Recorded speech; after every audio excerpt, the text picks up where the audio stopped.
하나님 말씀 보겠습니다. 오늘 이 밤에 하나님께서 우리에게 주시는 말씀은 에베소서 5장 3절로 7절까지의 말씀입니다. 에베소서 5장 3절로 7절까지의 말씀, 우리 다 찾으신 줄 알고 함께 봉독합니다. 음행과 온갖 더러운 것과 탐욕은 너희 중에서 그 이름이라도 부르지 말라. 이는 성도의 마땅한 반이라. 누추함과 어리석은 말이나 희롱의 말이 마땅치 아니하니 돌이켜 감사하는 말을 하라. 너희도 이것을 정령이 알거니와 음행하는 자나 더러운 자나 탐하는 자 곧 우상 숭배자는 다 그리스도와 하나님 나라에서 기업을 얻지 못하리니 누구든지 헛된 말로 너희를 속이지 못하게 하라. 이를 인하여 하나님의 진노가 불순종의 아들들에게 임하나니 그러므로 저희와 함께 참회하는 자가 되지 말라. 아멘. 저는 본문 말씀 에베소서 5장 3절로 7절 말씀을 통해서 세상과 구별된 하나님의 사람이라는 제목으로 주의 말씀을 선포하겠습니다. 우리는 지난 금요일 날 앞선 5장 1절과 2절을 통해서 하나님의 자녀들이 사랑 가운데 행해야 된다라는 말씀을 우리가 들었습니다. 하나님 아버지께서 우리를 사랑하셔서 독생자 예수 그리스도를 이 땅에 보내주셨습니다. 인간 스스로 죄의 문제를 해결할 수 없었기 때문에 예수님을 믿으면 죄를 용서해 주시고 그 구원받는 하나님의 자녀로 삼아 주셨습니다. 하나님을 만나는 길을 열어주시기 위해서 사랑 가운데서 예수님을 이 땅에 보내주셨다는 것입니다. 예수님은 우리가 십자가의 고통을 우리가 십자가에 우리를 살리기 위해서 십자가의 고통을 견디셨습니다. 우리를 사랑하는 마음이 어찌나 큰지 자신의 목숨까지도 아끼지 않는 그 희생의 모습을 통해서 우리를 향한 하나님의 사랑을 보여주신 것입니다. 우리가 하나님과 예수님의 사랑 속에서 죄의 용서를 받고 구원받은 사람이라면 우리도 사랑 가운데서 용서를 실천하고 희생적인 사랑의 모습을 보여야 한다는 것이 지난주의 말씀입니다. 오늘 본문 말씀은 예수님을 믿지 않는 사람들의 삶과 예수님을 믿는 사람들의 삶을 비교하면서 이 땅에 하늘 시민권을 가진 하나님의 사람들이 어떻게 살아야 되는지를 계속적으로 증거합니다. 하나님의 사람들은 삶에서 두 가지 모습을 나타내야 됩니다. 첫 번째는 감사의 생활화입니다. 감사하는 삶입니다. 4절 말씀에 보니까 마지막에 돌이켜 감사하는 말을 하라라고 이렇게 증거합니다. 4절에서 금하고 있는 말들은 누추함과 어리석은 말이나 희롱의 말이 마땅치 않다라고 이렇게 이야기를 합니다. 이것은 남을 공격하고 해치는 말들입니다. 우리가 유머 있는 사람을 만나면 종종 그런 사람들이 있죠. 어떤 사람은 모든 사람을 다 기분 좋게 해주는 사람이 있고 같이 웃음을 주더라도 한 사람을 깎아내리고 그 사람을 공격하면서 우스꽝스럽게 만들고 해서 웃음을 이렇게 유발하는 사람들이 있습니다. 재미있으면 다 그만 아니겠냐 이렇게 얘기할 수도 있겠지만 한 사람은 한 영혼에게 상처를 주고 공격함으로써 웃음을 유발하는 것이고 두 번째 사람은 어떤 사람에게도 상처를 주지 않고 그렇게 많은 사람들에게 유익을 주는 사람입니다. 만약에 다른 사람을 깎아내리고 우스꽝스럽게 만들고 있는 사람이 나 자신이라면 우리는 과연 웃을 수 있을까요? 그렇게 하기는 힘들겠죠. 아마 다른 사람이 웃을 때 혼자 열을 내고 화가 나는 그런 상황들이 나타날 것입니다. 지금 여기서 금하고 있는 말들은 모두 상대방의 영혼을 손상시키는 말들입니다. 우리가 이 땅에서 많은 사람들과 관계를 맺습니다. 그런데 모든 사람과 관계가 좋기란 사실상 불가능합니다. 관계를 잘 하시는 분이 있지만 그런 사람은 상당히 보기 힘들지요. 어떤 사람과 마음이 잘 맞지 않지만 마음이 잘 맞는 사람도 있고 마음이 좀 잘 안 맞는 사람도 존재합니다. 세상 사람들은 자기와 맞지 않는 사람들을 향해서 어떻게 행동을 합니까? 그들의 영혼을 상하게 하는데 힘을 씁니다. 어떻게 하든지 나와 불편한 사람들을, 그 사람이 없는 자리가 생기면 다른 사람들과 마음을 합쳐서 열심히 험담을 하고 가십을 그렇게 하죠. 만약에 한 공간에서 그 사람이 있다고 한다면 은근히 그 사람을 깎아내리고 조롱하는 듯한 말로 하면서 뭔가 상대방이 불편해하면 거기서 자기도 모르게 쾌감을 느끼고 하는 사람도 있을 수 있습니다. 이해되지 않는 상대방의 행동을 이해하려 노력하기보다는 조롱하면서 정말 말도 안 되는 행동을 한다 하면서 비웃는 사람이 있는 것입니다. 이런 일들은 사람들이 모이는 곳이라면 어디든지 가능한 일입니다. 직장이든 그것이 가정이든 또 교회든 또 회사든 뭐 학교든 상관없이 어디서나 사람들이 모인 집단이면 이런 일이 발생합니다. 4절 말씀해 보니까 이런 희롱의 말들이 예수님을 믿는 분들에게는 마땅치 않은 일이다 라고 그렇게 증거합니다. 이렇게 말하면 말 한마디 하는 게 뭐가 그렇게 큰 죄가 됩니까? 라고 반문하시는 분들이 계실지 모르겠습니다. 그러나 성도의 언어 생활은 매우 중요합니다. 왜냐하면 우리가 말하는 것을 우리는 아무렇지 않고 한마디 한마디 뱉는다고 가볍게 내뱉을 수 있지만 우리 주변에 있는 믿지 않는 사람들은 우리의 입술에 주목하고 있기 때문에 그렇습니다. 듣지 않는 척해요. 그렇지만 어느 순간에 듣고 있습니다. 그리고 결정적인 순간에 그것을 무기로 삼아서 우리를 공격하는 데 사용합니다. 우리가 믿는 하나님이 거룩하시고 우리는 그분을 닮기 원한다고 하면서 만약에 우리의 입술이 남을 헐뜯고 깎아내리는 말들을 한다면 세상 사람들이 언어 생활을 통해서 하나님을 믿고 싶을까요? 그렇지 않겠죠. 우리의 모습을 보면서 교회 다니는데 저 사람도 별거 없구나. 자기들은 다르다고 이야기하지만 하나님의 백성이라고 얘기하지만 우리와 다를 게 하나도 없네 라고 그렇게 반응하지 않겠습니까? 별거 아닌 것 같은 언어 생활 하나로 전도의 문을 우리가 막을 수도 있다는 사실을 분명히 깨달아야 됩니다. 하나님은 우리를 세상과 구별하셨습니다. 그래서 우리를 거룩한 백성이라고 성도로 그렇게 부르셨습니다. 좀 다르게 사는 사람들로 부르셨습니다. 어떻게 다르게 살기를 원하십니까? 어떤 상황에도 감사할 줄 아는 사람이 되기를 원하십니다. 오늘날 우리가 처한 상황이 상당히 많은 불편함을 우리에게 안겨다 줍니다. 그렇지만 이 상황들을 잘 보면 우리가 감사를 회복하는 좋은 기회가 될 수 있습니다. 코로나 바이러스 때문에 얼마나 삶에서 불편한 일들이 많이 있습니까?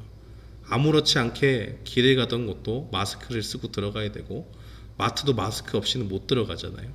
또 어떤 분들은 더 철저히 방역한다고 장갑도 끼고 소독도 하고 하면서 해야 되고 또 어떤 특정 건물에 들어가면 함부로 들어갈 수 없고 그 안에서 등록을 해서 당신의 이름이 누군지 다 적고 이 사람의 온도가 어떤지 체온을 측정하고 하는 그러한 일들을 하는 걸 보면서 참 번거롭게 된 상황이 바로 지금의 상황입니다. 그런데 지금의 상황들을 보면서 우리는 반대로 이렇게 생각해 볼 수 있습니다. 정말 우리가 누렸던 그 자유가 그 일상들이 얼마나 큰 하나님의 은혜였는가 하는 생각입니다. 솔직히 우리가 마트를 다니고 이전에 일상생활을 하면서 정말 아무렇지 않게 했던 일들을 우리가 얼마나 감사의 제목으로 받아들였습니까? 저 자신도 가만히 생각해 보면 그건 그렇게 특별한 감사의 제목이 아니었습니다. 일상 중에서 그냥 우리가 늘 당연히 해왔던 것이고 이것은 감사라는 것을 붙이기엔 조금 거릴 수 있는 당연히 우리에게 주어지는 것이 아닌가 이런 생각을 했던 것이 사실입니다. 그런데 모두가 불평할 수 있는 이 시기에 하나님의 은혜가 없었다면 어땠을까요? 하나님의 은혜가 우리를 붙잡아 주시지 않았다면 지금 우리가 누리고 있는 이 제한적인 생활조차도 우리에게 제공되지 않았을 겁니다. 예수님을 믿는 사람들은 세상 사람들이 보기엔 참 신기하고 이해하기 힘든 사람들입니다. 불평할 수 있을 때 이만큼이라도 허락하신 하나님의 은혜를 보기 때문에 그렇습니다. 불평할 수 있는 상황에서 정말 이것밖에 우리가 할 수 있는 게 없냐라고 반응하는 것이 아니라 이만큼도 못할 뻔했는데 하나님이 우리에게 은혜를 주셔서 내가 진짜 이렇게 할 수 있는 게 하나님의 은혜구나라고 그렇게 고백하면서 감사하는 모습이 바로 예수님을 믿는 사람들의 모습입니다. 사랑하는 성도 여러분, 우리가 하나님의 성도로 부름을 받았다면 늘 우리 가운데 감사가 넘쳐야 될 줄 믿습니다. 언제 우리가 감사할 수 있을까요? 감사는 하나님의 은혜를 묵상하는 데서 나옵니다. 우리가 하루하루를 살아갈 때 오늘 나에게 하나님이 어떤 은혜를 주실까 기대하고 사는 사람하고 그냥 일어나서 일상생활을 아무렇지 않게 하는 사람은 완전히 차원이 다릅니다. 오늘 나에게 하나님이 어떤 은혜를 주셨는가 하고 뒤를 돌아보면서 밤에 자기 전에 묵상하는 사람과 그런 습관을 들이지 않는 사람은 신앙에서 큰 차이를 겪게 됩니다. 그런 질문을 하면서 하나님의 은혜를 묵상하며 산다면 우리는 우리의 일상 가운데 부어주시는 하나님의 은혜를 눈으로 볼 수 있습니다.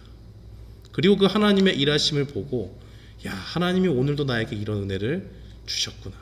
내일도 하나님이 또 어떤 큰 은혜를 나에게 주실까 기대하면서 하나님께 감사하는 감사의 사람이 된다는 것입니다. 세상 사람들은 탐욕과 또 음란함 속에서 세속적인 쾌락을 추구하면서 인생을 살아갑니다. 그러나 예수님을 믿는 사람들은 하나님의 은혜를 날마다 바라보는 사람들입니다.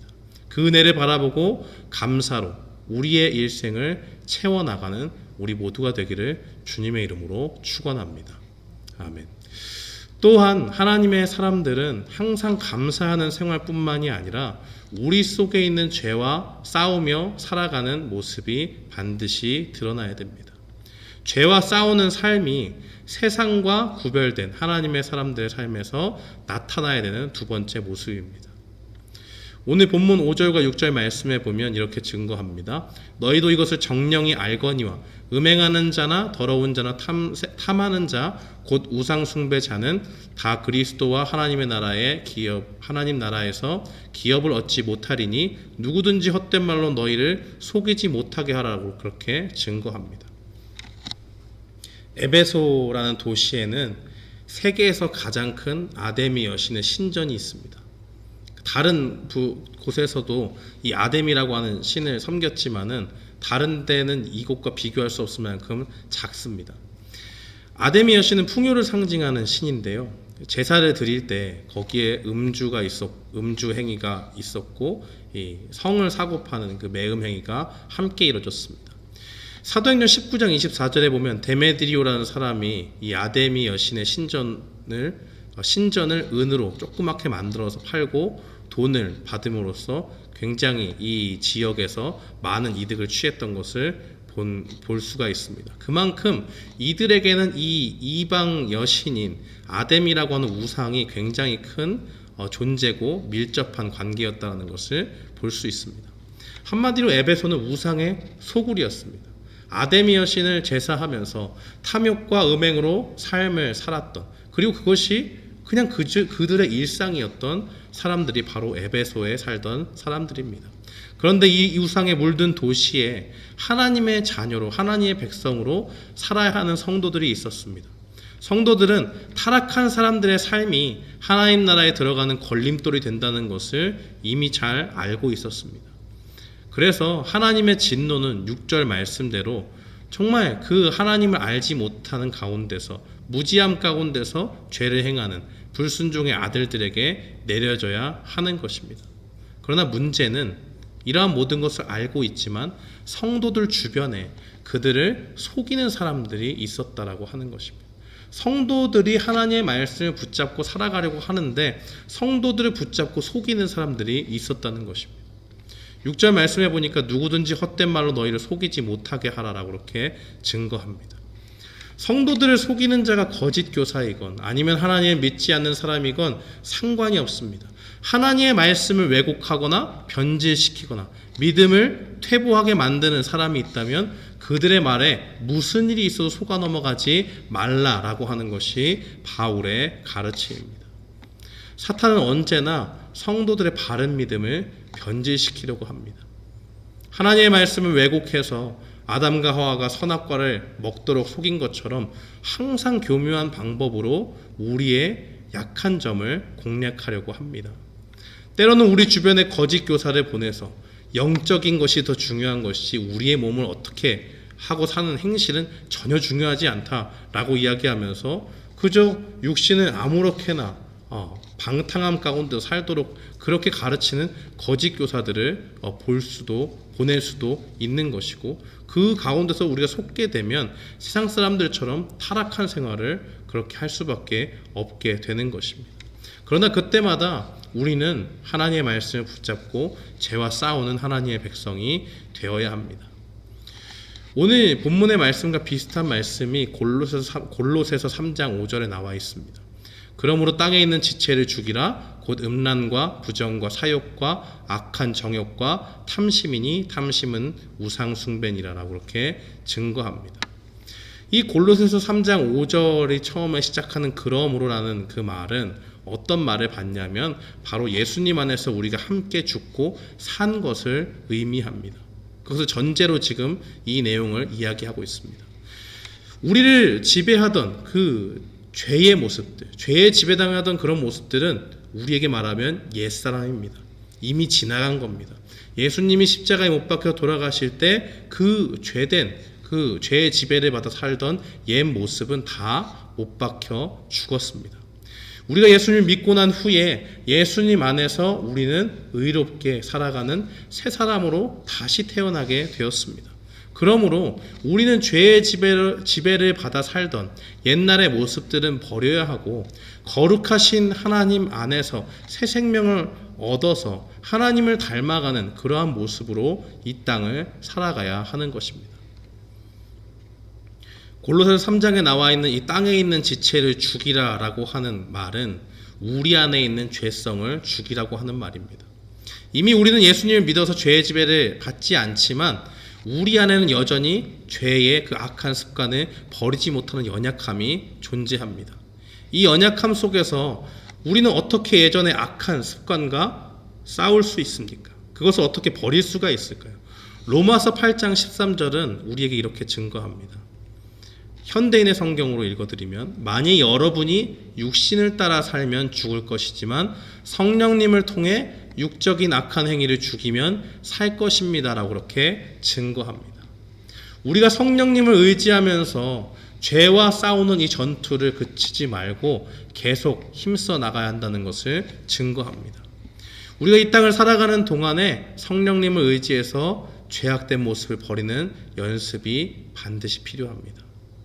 죄를 그대로 놔두고 방치하면서 잘하도록 놔두는 것이 아니라 죄를 사랑하는 마음을 십자가에 못 박고 오늘 못 박았다면 내일 또 못 박고 내일 못 박았다면 또 내일도 못 박는 그러한 전쟁과 연습과 반복과 훈련을 성령님을 의지해서 우리가 일평생 살아가는 날 동안 끊임없이 해야 한다는 것입니다.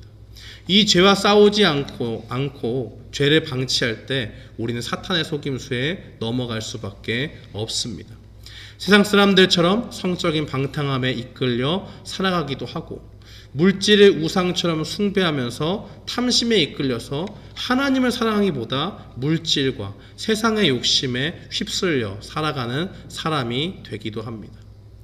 이것이 성도의 모습과 어울리지 않지만 세상에서 구별된 성도의 모습을 자칫 잘못하면 잃어버릴 수 있다는 교훈을 오늘 말씀은 우리에게 주고 있는 것입니다. 그러므로 우리가 하나님의 구별된 백성이라면 성령님을 의지해서 날마다 죄와 싸우는 하나님의 백성이 되어야 될 줄 믿습니다. 사랑하는 성도 여러분, 오늘 말씀을 마치겠습니다. 오늘 말씀을 통해서 하나님께서 우리에게 주시는 말씀은 세상에 구별된 하나님의 사람들은 이 땅에서 어떤 모습으로 살아가야 되는가 하는 말씀입니다. 첫째로 하나님의 백성들은 하나님의 은혜를 묵상하면서 감사하는 삶을 살아야 합니다. 둘째로 성령님을 의지해서 날마다 죄와 싸우며 살아가는 사람들이 되어야 됩니다. 오늘 이 말씀을 기억하면서 우리는 세상 가운데 물들지 않는 하나님의 거룩한 백성으로 이 땅을 살아가는 주님의 귀한 자녀가 되는 우리 모두가 되기를 주님의 이름으로 축원합니다. 아멘.